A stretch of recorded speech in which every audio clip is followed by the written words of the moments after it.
This morning on the new show, Manchester United are set to spend big in the summer with FFP easing on the club because incomes have increased over the last few seasons. We'll talk about that. We're also going to talk about Erik ten Hag losing one of his assistant managers to the MLS.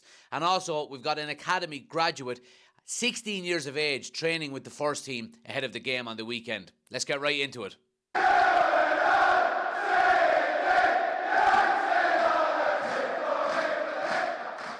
Now, we're going to start with the reports coming out today that Manchester United are set to spend big in the summer transfer window with, I suppose, FFP restrictions easing over Manchester United. The report is coming out from Matt Hughes and Chris Wheeler in the Daily Mail, and it's down to basically United's annual income increasing. United's annual income has increased considerably from 477 million to 648 million over the last 3 seasons, giving them more cash to spend this summer. Now, it goes on to say that Manchester United are ready to sanction a significant transfer spend with obviously these restrictions easing and a number of players being sold on top of things as well. And look, it's really, really good news. Again, we're seeing an awful lot of positive news stories coming out around Manchester United, obviously ever since Jim Ratcliffe was announced, and this is just another one of them, and long may they continue. But you know, I think a significant summer transfer spend is needed. You know, we've been saying it now for 2 or 3 seasons that a massive overhaul of the squad has been required for a number of years now. And while Erik ten Hag has been trying to do that over the past couple of seasons, getting rid of players, I think, has been the most difficult thing more than anything else. You know, I think we would have seen more players probably come in.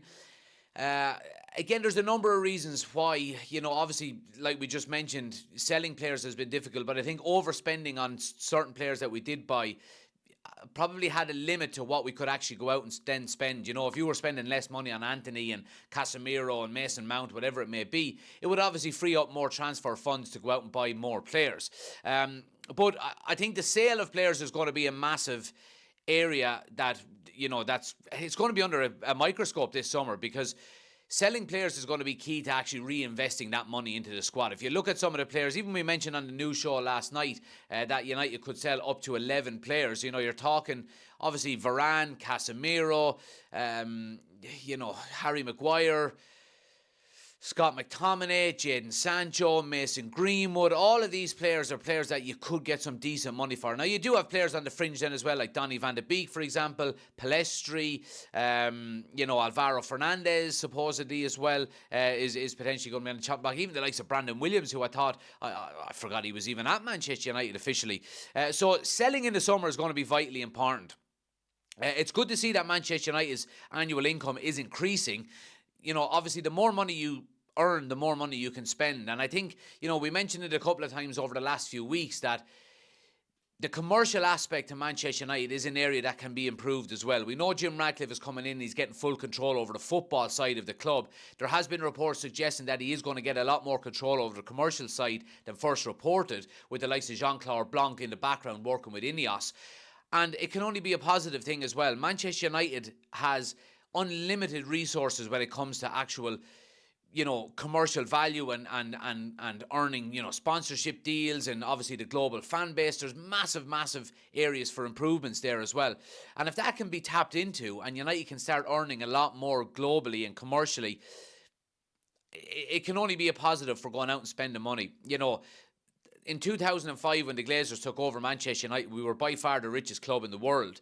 Now, that trajectory, if it had continued, Manchester United would be miles ahead of everybody else. But it hasn't. It's stagnated. United still earn an awful lot of money because, you know, of the global fan base and, you know, the work that was done in, you know, the 1990s and the 2000s, absolutely. And that remains to be there. But there is massive room for growth. And I think if we can do that, it will allow us to gain more money. Obviously, then it will allow us to reinvest it into the squad and buy players. And I think if that can be done, and if it can be done properly, I think Manchester United will be very, very hard to compete with in the transfer market. Now, next up, let's talk about Eric Ramsey. Manchester United are set to lose Erik ten Hag's assistant to the MLS. He's agreed to become the new head coach of MLS outfit Minnesota United. Sources have told The Athletic that Ramsey is expected to depart his role at Old Trafford for Minnesota after the Manchester derby on March the 3rd. So Eric Ten Hag is losing one of his assistant managers. It's not ideal. It never is. But I suppose you can't stand in the way of people wanting to take up roles if, things like this are offered to him. Ramsey will become the youngest head coach in the MLS. And obviously he's built a relatively strong reputation in the game. In England. Obviously, he came in under Ole Gunnar Solskjaer and he stayed on under Ralph Rangnick as well. Now, we do know the disappointments that the Solskjaer reign and subsequently the Ralph Rangnick reign brought to Manchester United. And this guy was kept on by Eric Ten Hag in the background. So he obviously seen something that he liked from him. It's disappointing on a Manchester United standpoint. Obviously, Eric Ten Hag, relies an awful lot on his coaches and on the training ground and the way we're set up and so on and so forth. And you would expect everybody behind the scenes to have a pivotal role. Will Manchester United go and replace him? Again, I'm not 100% sure. I think we'll probably do it eventually. Whether it'll be between now and the end of the season, that remains to be seen. But the most important thing is that, Eric Ten Hag keeps as much of there's as little change as possible in the background for the Manchester United squad with losing a coach like this. Now, again, look, clubs like Manchester United have a wide variety of coaches in the background. You've got attacking coaches, you've got goalkeeping coaches, defensive coaches, strength and conditioning coaches, fitness coaches, all of this kind of thing. Obviously, Ramsey was fairly high up on Eric Ten Hag's, I suppose, inner circle. But again, trying to maybe minimise the damage as little as possible. I don't see it as being a massive concern, I would have to say. Obviously, Eric Ten Hag knows what he wants to do. He knows the way he wants to implement his football. And maybe it's just up to maybe one or two other coaches taking a little bit more responsibility until he can be replaced. But look, obviously it's not ideal for Manchester United. You wish him all the best, and hopefully it's not going to make too much of a difference. I suppose, if we're really nitpicking, he's here until after the Manchester derby, which is probably a good thing, you would say. But if I was him, I might want to get out of here before the Manchester derby and leave on a positive note. But look, it's not ideal.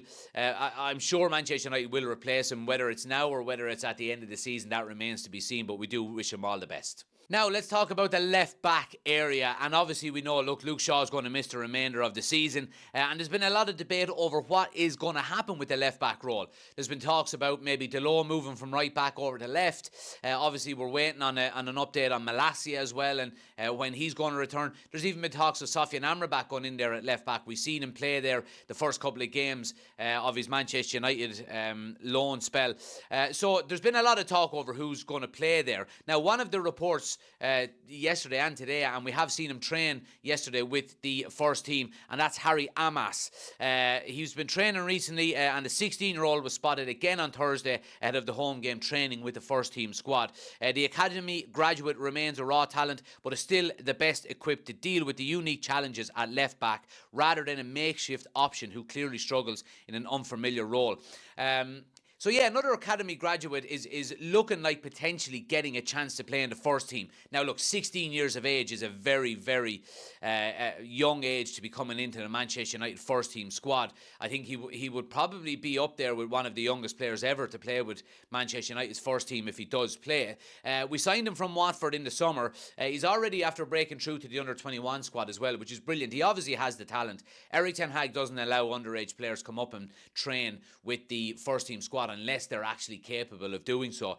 Obviously, we heard his comments when he first took over at Manchester United in relation to youth, and he said that, you know, young lads will get a chance only if they're as good or better than players in the first team. You know, now, obviously, Harry Amos is not as good as Luke Shaw, but Luke Shaw is not available at the moment, so we do have to take that into consideration as well. He's been playing with England under-17s internationally as well. And there was a number of actual teams looking for him when United got him last summer. I think Chelsea were in the market for him as well. You look, should Harry Amos be playing at left back against Fulham on the weekend? Probably not. Will he be on the bench? It's highly likely he could be. Yeah, I mean, Fulham is not going to be an easy game. We've had some difficult games against Fulham over the past couple of seasons since Eric Ten Hag has been in charge. Now, we've done relatively well against them, but they haven't been easy games. Now, I mean, look, you are playing at home, you're playing at Old Trafford. What a dream it would be for a young lad like him to come in and play at left back. Obviously, he is a natural left full, which is something that we don't currently have in our squad. You know, we're looking at, obviously, Lindelof has come in and played there a couple of times with Luke Shaw coming off injured. What would I do? To be honest with you, for Fulham, I would probably move Delo over to left back and play Lindelof at right back. It's probably the lesser of two evils. Now, again, I don't know what Harry Amos is like. I've never seen him play. So obviously Erik ten Hag knows an awful lot more about him. And if he decides that he's up to the challenge, then I'm sure he will play him. We've seen that before. Kobbie Mainoo, Garnacho, you know, even players like Pellistri, you know, Alvaro Fernandez. Again, Alvaro Fernandez is another one that people have been saying, why don't we recall him from his loan? Now, he has been on loan to two different clubs this season. And, you know, UEFA and FIFA regulations mean you can't play for three clubs in the one season. You're just not allowed. So he's not able to be recalled from his loan spell in Spain. So, or is it Portugal he's in now? One or the other. So, yeah, I mean, look, if Erik ten Hag thinks Harry Amos is good enough to play at left back, then he will be playing at left back on the weekend. It remains to be seen whether that's the case or not. I think it's more likely that he's going to be on the bench maybe as a backup if we need him, and maybe give him a game. I mean, we've got some games, you would say.